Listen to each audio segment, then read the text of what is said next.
Did you know Power BI is announcing the unification of Datamarts to become data warehouses in Microsoft Fabric? Here's what you need to know. Benefits.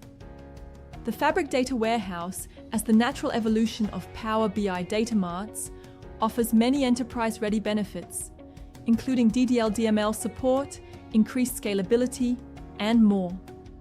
Can you create new Datamarts? Starting June 1st, 2025, creating a new Power BI Datamart will no longer be available. What will happen to existing Datamarts? Starting October 1st, 2025, Power BI Datamarts will not be supported and will be removed from workspaces. You can use accelerator scripts to migrate your Datamart to a warehouse.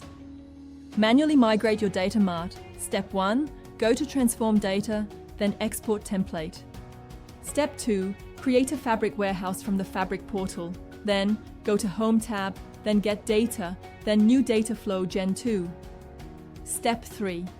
Select Import from a Power Query template in the empty editor, then save and run.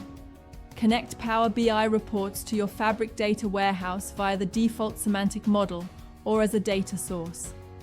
Stay tuned for more Power BI updates.